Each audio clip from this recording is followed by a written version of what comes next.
les gars, j'espère que vous allez bien. Bienvenue dans la vidéo 23 de la X-Max Season. Ça y est, après cette vidéo là, il reste plus qu'une seule vidéo. C'est déjà la fin, c'est passé trop vite et ça a été hyper challengeant aussi parce que faire une vidéo par jour alors que j'ai un travail à côté etc, c'était pas forcément simple.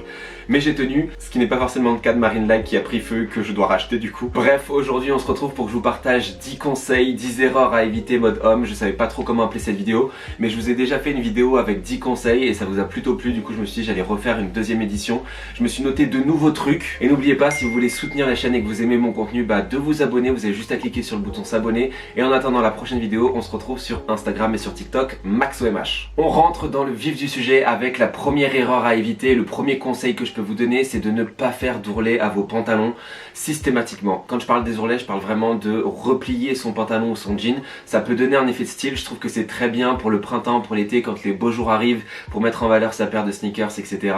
Par contre, je trouve que en hiver, quand il fait moins 10, je trouve que c'est pas forcément très cohérent avec la saison. Donc c'est pour ça que moi personnellement j'éviterais. Et en termes de confort, c'est vrai que d'avoir les chevilles à l'air, c'est pas forcément idéal. Mais voilà, c'est une petite erreur que je vois très souvent parce que je pense que c'est une habitude qu'on garde du printemps et de l'été de faire un petit ourlet pour donner un petit effet de style à sa tenue. Mais ça s'applique pas forcément à l'automne et à l'hiver malheureusement. Ensuite, on va parler de contrefaçon. Je recommande à tout le monde d'éviter la contrefaçon. Il y a encore beaucoup de gens qui ne sont pas éduqués à la contrefaçon, dans le sens où les gens pensent que la contrefaçon c'est juste une copie de l'article et on a quelque chose d'assez identique visuellement parlant. Pourquoi je vous déconseille de vous orienter vers la contrefaçon? J'entends mais 1000 fois que le luxe, les marques de créateurs et certains articles sont très chers et sont difficiles à se procurer.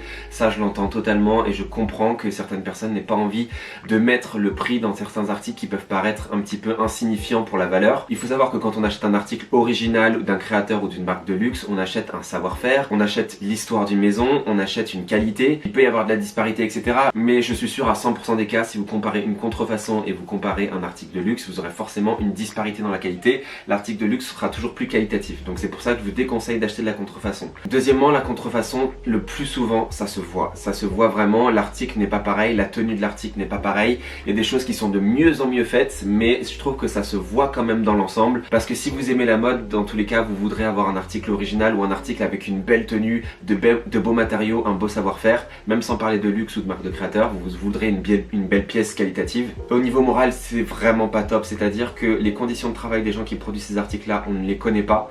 Les matériaux qui sont utilisés vont peut-être utiliser des matériaux dangereux pour la peau avec des teintures qui sont pas homologuées etc et qui sont très dangereuses. Ensuite, à qui reviennent les bénéfices de la contrefaçon? On ne sait pas, je pense que c'est du marché noir et du coup ça doit alimenter d'autres marchés qui peuvent être hyper dangereux. On n'en sait rien. Et en dernier lieu, en faisant ça, on peut tuer des créateurs, des modèles. Il faut savoir qu'il y a des gens qui travaillent pour développer des articles originaux dans les marques de créateurs et dans les marques de luxe. Et en faisant ça, on leur vole juste les idées et on tue le modèle original. Donc voilà, faites attention, essayons de respecter la propriété intellectuelle de ce genre de choses. Je pense que ça paraît hyper logique, mais je pense qu'il y a encore beaucoup de personnes qui achètent de la contrefaçon, la preuve ça existe encore. Troisième conseil que je peux vous donner, repassez vos vêtements. Il y a beaucoup de gens qui ne repassent pas leurs vêtements. Alors, il y en a, ils ont de la chance, ça ne se voit pas, etc. Je ne sais pas comment ils se débrouillent, mais ça ne se voit pas. Moi je sais qu'un t-shirt ou un pantalon, si je ne le repasse pas, ça se voit de ouf. En termes d'image, si je compare une tenue repassée à une tenue pas repassée, en termes de rendu, de tombée, etc., c'est vraiment pas la même chose. Donc voilà, repassez au maximum vos vêtements si vous le pouvez. Vraiment, le rendu de votre tenue sera beaucoup plus qualitatif si vous repassez vos vêtements. Là on va parler d'une erreur que j'ai faite mais pendant des années, pendant très longtemps j'ai accordé systématiquement la couleur du haut avec la couleur de mes chaussures et ça c'est la simplicité, alors que quand on s'intéresse à la mode il y a des combinaisons de couleurs qui peuvent être différentes, qui peuvent très bien marcher. Vous pouvez faire des outfits monochromes, enfin il y a plein de choses que vous pouvez faire. C'est pas parce que vous avez un haut d'une certaine couleur que vous devez associer vos chaussures de la même couleur. Faites attention à ça, ça peut marcher, vous pouvez faire des rappels etc, mais le faire systématiquement, je trouve qu'en termes de mode c'est pas là que vous allez vous amuser. Prenez le temps de vous amuser, d'essayer des choses, d'essayer différentes combinaisons. Il y a des choses qui marchent très bien et auxquelles on n'aurait pas pensé au premier abord. Et quand vous regardez les outfits les mieux travaillés en général, ce sont pas forcément des outfits où la chaussure est coordonnée au t-shirt, etc. Ensuite, on va parler plus d'un comportement d'achat. Faire confiance au prix, ce n'est pas forcément le bon critère de sélection. Le prix, ça va varier majoritairement en fonction de l'offre et de la demande. Je résume vraiment en bref parce qu'il y a plein d'autres critères qui influent sur le prix d'un produit de luxe par exemple. S'il y a beaucoup de demandes sur un marché, typiquement le prix de l'article est susceptible de flamber. S'il y a peu de demande, le prix de l'article risque de rester basique. Et si vous regardez, c'est typiquement ce qui se passe avec les sneakers à la revente. Plus une paire est demandée, plus elle devient chère à la revente. Et parfois, certaines marques, juste parce qu'un produit marche bien, va augmenter son prix. Regardez la New Balance 550, elle est passée de 130 € à 150 €. Et parfois, on ne sait pas pourquoi, juste parce qu'une marque va se qualifier d'un peu plus premium, d'un peu plus haut de gamme, elle va nous proposer des prix ultra forts. Donc faites attention, le prix n'est pas forcément un critère de qualité. Vous pouvez avoir des articles qui ne sont pas qualitatifs à un prix très élevé. Regardez la composition des produits, regardez les finitions au niveau des coutures, est-ce qu'il y a des fils qui dépassent, etc. Essayez de regarder les avis également sur internet. Parfois, on peut être assez surpris. Pas parce qu'une marque se veut premium et que le prix est élevé que l'article sera forcément de qualité. Ensuite, ne pas se séparer de ces vêtements trop vieux. Je crois que c'est un conseil que j'ai déjà dû donner sur la chaîne, peut-être même dans l'autre vidéo, mais il ne faut pas hésiter à se séparer de ces vêtements. Énormément de personnes ont des t-shirts blancs avec des traces de déodorant sous les aisselles. Je trouve que ça fait un petit peu négligé, alors que c'est pas forcément ça, hein. Le t-shirt est propre, c'est juste qu'avec la transpiration et tous les déodorants qu'on se met sous les bras tout au long de l'année, etc., bah ça finit par tacher les tissus clairs. N'hésitez pas vraiment à renouveler les articles quand ils sont un peu trop abîmés. Même chose pour les sneakers, quand vous voyez qu'elles sont trop abîmées, que le cuir est complètement affaissé, qu'il commence à se déchirer, qu'il y a un trou dans la paire, etc.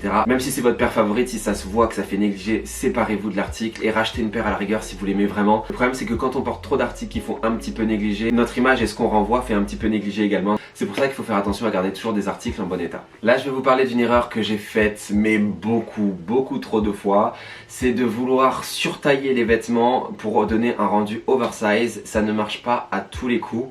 Si vous voulez un article oversize, il faut qu'il soit taillé pour. Sincèrement, je vois la différence depuis que j'achète des articles avec une coupe oversize et surtailler des vêtements, ça marche pas à tous les coups. Typiquement, moi qui fais 1m90, ma taille de référence pour les sweats, les t-shirts, etc., ça va être du L ou du XL. Très souvent, dans certaines marques, ça s'arrête au XL. Donc même si je surtaille en XL, l'effet oversize rendu ne sera pas ouf. Et même si on a du double XL, etc., des fois, je vais me retrouver avec un sweat, par exemple, beaucoup trop long qui va tomber sur les cuisses pour avoir juste en fait cet effet de manche qui tombe et un peu plus grande. Quand vous voulez acheter du oversize ou faire un rendu oversize, essayez vraiment en magasin, essayez aussi de prendre du recul et de vous dire voilà, est-ce que ça rend bien ou pas. Mais très souvent, moi j'ai acheté une ou deux tailles au-dessus pour avoir ce rendu là et ça faisait plus vêtements trop grands que vraiment une belle coupe oversize. Et dernier conseil que je peux vous donner, c'est éviter de faire systématiquement les magasins à plusieurs. Pourquoi? Faire les magasins avec des potes, moi c'est quelque chose que j'aime bien. Je trouve que c'est un moment de partage, moi ça me détend et j'aime bien vraiment partager ce moment là avec des potes. Le problème, c'est que si vous faites tout le temps les magasins à plusieurs, vous allez toujours avoir une personne qui va avoir sa propre vision de votre style et qui va vouloir vous donner ses conseils alors qu'elle a sa propre vision de votre style, etc. Et du coup, parfois, ça peut vous dissuader d'acheter un article que vous auriez adoré et que vous auriez très bien porté. Donc c'est pour ça que des fois, je conseille d'aller faire les magasins tout seul, de prendre son temps, de regarder ce qui nous plaît. Et c'est vrai que là, pour le coup, vous aurez le choix. Et pour le coup, si vous trouvez un article qui vous plaît, que vous l'essayez, que ça vous plaît, personne ne sera là pour vous dire « Ah ouais, non, ça te va pas trop bien, t'es sûr que tu vas porter ça, ouais, c'est pas ouf et tout. » Donc voilà pourquoi je conseille de faire les magasins seuls par moment. Ça vous permettra d'être fidèle justement à vous-même et aussi de pas céder aux tendances parce que parfois on va être entre potes, on va être influencé et c'est normal, hein. On va dire ah t'as vu cette paire, elle est trop stylée, je suis sûr que ça tire bien. Ah ouais, bon vas-y j'essaye. T'es sûr, ouais c'est grave stylé et tu le prends alors qu'en fait bah t'étais pas ultra convaincu. Donc c'est pour ça que je vous conseille des fois de faire les magasins tout seul juste pour avoir des trucs qui vous correspondent et d'être sûr que c'est vous qui l'avez choisi et que vous n'avez pas été influencé sur le moment. Donc voilà les gars, cette vidéo va s'arrêter ici. J'espère que ça vous aura plu. Si c'est le cas, n'hésitez pas à lâcher un petit pouce bleu et à vous abonner à la chaîne pour rien manquer des prochaines vidéos. Et si vous voulez voir plus de contenu mode, on se retrouve sur Instagram et sur TikTok, c'est le même nom que la chaîne MaxOMH. Je vous dis à demain pour la dernière vidéo de la X-Max Season. Merci à tous de l'avoir suivi, vraiment ça m'a fait trop plaisir. Ça va être un format un petit peu spécial, donc vraiment soyez au rendez-vous. Portez-vous bien les gars, ciao.